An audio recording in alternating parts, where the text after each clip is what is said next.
भाई भाई हैं। ना कोई भारत का है, ना कोई इंग्लैंड का है, ना कोई पाकिस्तान का है। इस दुनिया में जितने भी मनुष्य हैं सब अपने भाई हैं, किसी से दुश्मनी नहीं करनी है। पुराण पुरुष स्वयंभू पिता प्रसिद्ध एक है। पुराण पुरुष पुराणों में जो बताए गए हैं, स्वयंभू सबके स्वामी, शंकर भगवान को शंभू कहते हैं ना। स्वयंभू माने सबके स्वामी, पिता प्रसिद्ध एक है, सबके पिता एक हैं। कौन है वो? ऊपर परमात्मा, वही सबके पिता है, वही सबका ध्यान रखेंगे। तो अपने सारी दुनिया को भाई समझकर चलो, किसी के साथ लड़ना नहीं है, झगड़ा नहीं करना है, किसी की चोरी नहीं करनी है, किसी का दिल नहीं दुखाना, अपने से हो सके उतनी हेल्प करनी है। फलानुसार कर्म के अवश्य बाह्य भेद है।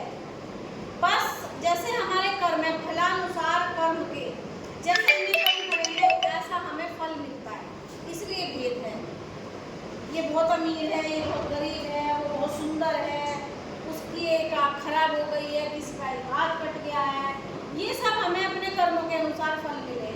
नहीं तो परमात्मा सबका एक है, तो सब भाई भाई हुए, किसी को लड़ना नहीं है।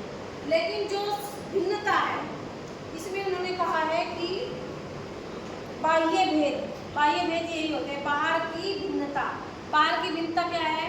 कोई छोटा है, कोई लंबा है, कोई मोटा है, कोई काला है, कोई गोरा है, ये सब हमारे कर्मों के अनुसार हमें मिला है। अदरवाइज अंदर से हम एक हैं। कैसे? ये आत्मा परमात्मा ने ही दी है, परमात्मा में ही मिल जाती है। शरीर तो माटी का पुतला है, परंतु अंतरेक में प्राणभूत वेद है। वो कहते हैं कि बाहर से शरीर सबके अलग अलग हैं, लेकिन अंदर जो आत्मा है वो एक ही है, सबकी एक है। अनर्थ है कि बंधुहीन बंधु की व्यथा हरे। ये बहुत बड़ा अनर्थ है, ये बहुत गलत काम है कि एक बंदा दूसरे बंदे की सहायता के लिए खड़ा नहीं हो रहा है। एक भाई दूसरे भाई के दुख को खत्म करवाएगा तो लड़ना नहीं है, और ये बहुत बड़ा अनर्थ है अगर हम किसी के दुख में काम नहीं आ रहे हैं। वही मनुष्य है कि जो मनुष्य के लिए मरे।